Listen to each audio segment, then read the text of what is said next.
Consider this guy, Klaus Schwab, to be the most dangerous people. You might remember Klaus Schwab was the public who said, "You'll own nothing."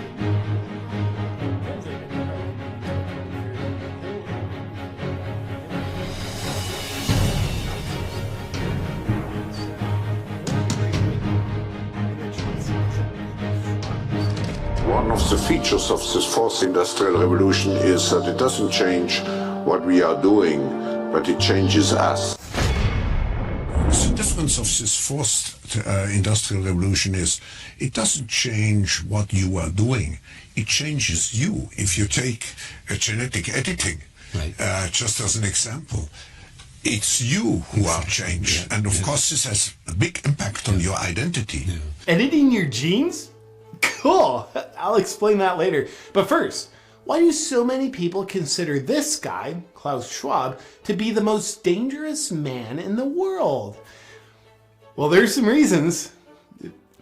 A lot of them. You might remember Klaus Schwab as the puddle of liquefied feces who said, by 2030, you'll own nothing and be happy about it. Translated, that probably means by 2030, he'll own everything and he'll be happy about it. But how does he expect you to own nothing and be happy about it?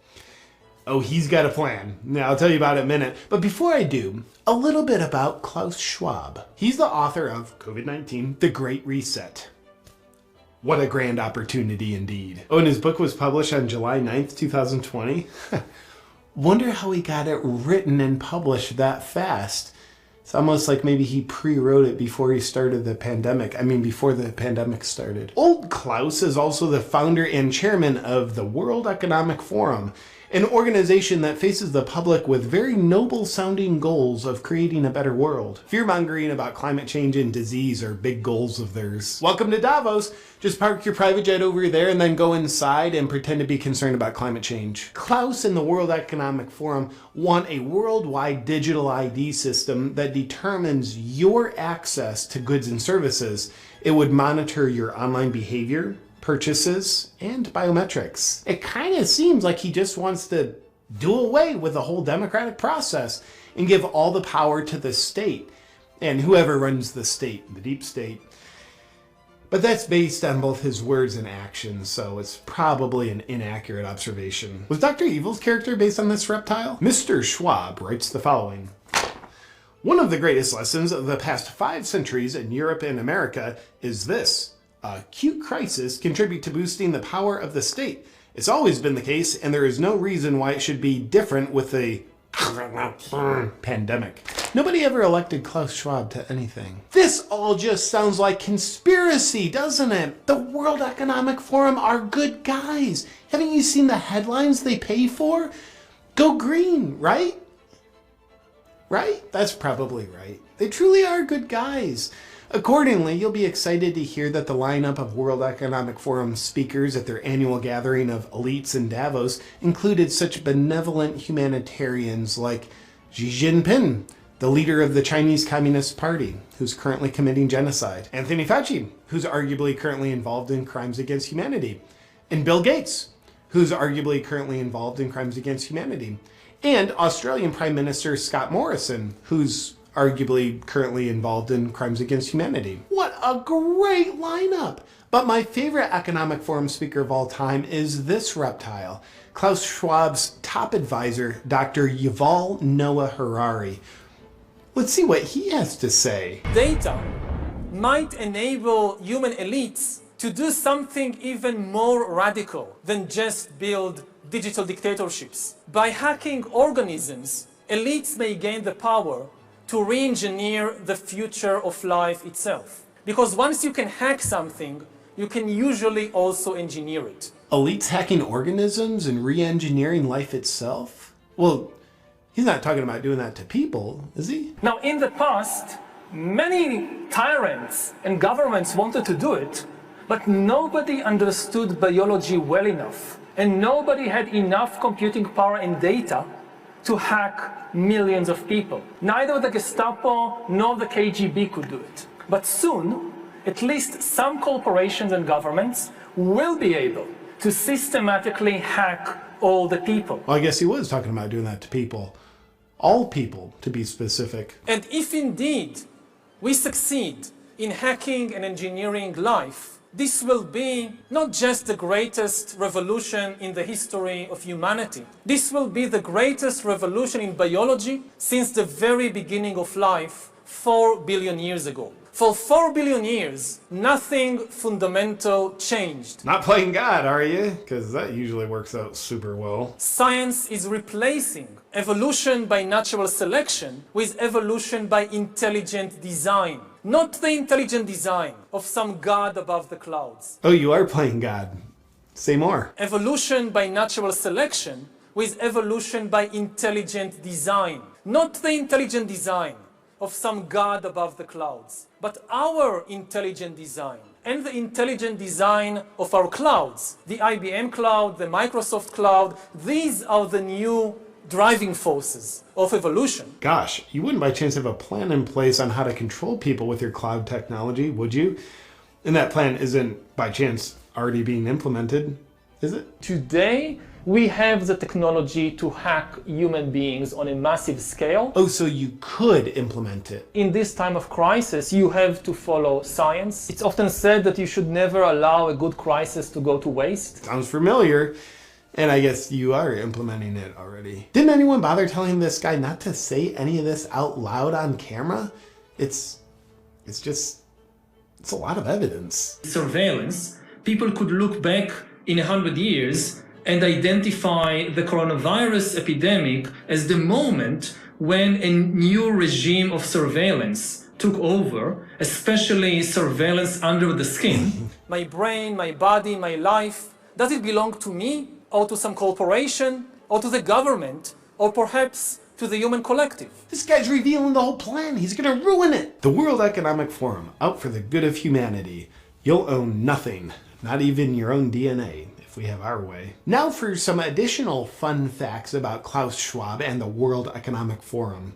They've got a Young Leaders Program, which is a 5-year indoctrination program into their principles. The goal of the program is to create world leaders who don't answer to their people because they don't care about them. They answer to their bosses at the World Economic Forum. Graduates of the program include admirable world leaders that are suspiciously in lockstep with the Great Reset, such as Justin Trudeau, France's Macron, and Mark Zuckerberg. Sponsoring partners of the World Economic Forum's Young Global Leaders program have been the Bill and Melinda Gates Foundation and Google. I wonder why Google censors and shapes information to be in exact support of the World Economic Forum's narrative. Oh, another fun fact. The World Economic Forum is predicting a worldwide cyber attack. I'm pretty much a wizard at predicting the things I'm going to do too. The very concerned Schwab believes the cyber attack could bring a complete halt to our power grid, transportation, hospital services, and to our society as a whole. The World Economic Forum then simulated the cyber attack. Simulated or planned? I'm not sure, but they said it was a simulation, so it's probably best to just believe them. Oh, also the World Economic Forum, along with the Bill and Melinda Gates Foundation, hosted Event 201, which oddly enough played out exactly as they planned. Or simulated, or whatever. Let's move on. And here's a picture of Klaus Schwab sitting in front of his statue of Vladimir Lenin. I wonder why he's got a statue of one of the most murderous world leaders in history. Lenin killed an estimated 5 million people. And finally, remember Schwab's whole thing about you'll own nothing and be happy about it? What's the World Economic Forum's plan to make that happen? Well, it's probably nothing, but consider this. BlackRock is an investment firm with $9 trillion under management, which is a higher GDP than every country on Earth, aside from the US and China. Therefore, it turns out BlackRock has more political and financial influence than the Federal Reserve and most governments. Sounds cool, but what's the connection with the World Economic Forum? Well, again, and it's probably nothing, but BlackRock's CEO, Larry Fink, is also just a board member of the World Economic Forum. Well, that's super convenient. and probably just a coincidence. Is the World Economic Forum and BlackRock colluding in corporatism, where an unelected corporate elite dictates top-down to the population? Well, they couldn't be doing that because they'd have to infiltrate the government, which they haven't done. Except for, in one of Joe Biden's first appointees once he took office, he named Brian Deese to be the director of National Economic Council. Brian Deese came from BlackRock, where he was a global head of sustainable investing, and now he's Biden's main advisor for economic policy. But Biden's making the policy decisions, not the unelected corporate elites at BlackRock and the World Economic Forum. Of course Biden's making all the decisions. Let's not be silly. Oh look, there's a picture of Biden in the audience at the World Economic Forum. Oh, and also Kamala Harris's chief economic advisor is Michael Pyle. He came from BlackRock, where he was a global chief economic strategist, overseeing the strategy for investing $9 trillion. Well, it looks like corporatism, but it's probably not. But if it was, it would actually be a viable strategy for BlackRock and the World Economic Forum to own everything and for you to own nothing. Oh, fun fact, BlackRock is buying up single-family homes at an alarming rate, oftentimes paying 20 to 50% above asking price, so normal people like you and I can't own the homes. Now, there is an interesting pattern to all this.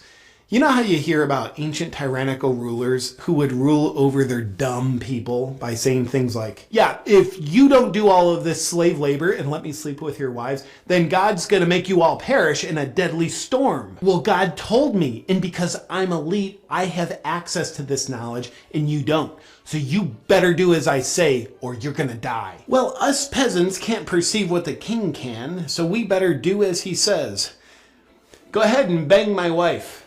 And thank you for doing it for my protection, King. Good old fear-mongering, a predictable pattern as old as time itself. But with Klaus and the World Economic Forum, it's climate change is gonna kill you, disease is gonna kill you, and a cyber attack's gonna get ya. So you better do as we say, or you're gonna die. I don't know, the weather looks pretty good to me. Why don't you ever smile, Klaus? You look like a sociopath. No, you don't understand. We elites have access to knowledge that you don't. So you better listen to us or you're gonna die. Same old fun pattern of fear-mongering. They know of the scary problems and only they have the solutions. So listen up or you're gonna die. Gotcha, Klaus. Nothing new here. We see you. In conclusion to the question, is Klaus Schwab the most dangerous man in the world? Here's his top guy again. Humans are now hackable animals. You know, the whole idea that humans have, you know, they have this soul or spirit and they have free will and nobody knows what's happening inside me. So whatever I choose, whether in the election or whether in the supermarket, this is my free will, that's over. Free will, that's over. It will indeed be over. If you outsource your thinking to outside influences and take the easy way out by choosing obedience over bravery. Doing so makes you very susceptible to being manipulated by fear. And if this happens, you will fail at remaining a free, sovereign individual. But here's how Schwab and his friends, who sociopathically never smile, fail at their Great Reset, and you succeed at remaining a free, sovereign individual. Be guided by your own critical thinking and what your heart and soul knows is right. And choose bravery over obedience. Obedience or bravery? Outsource your perspectives or do your own critical thinking? We are in the process of either the Great Reset or the Great Awakening, and the choice isn't Klaus Schwab's. The choice is yours.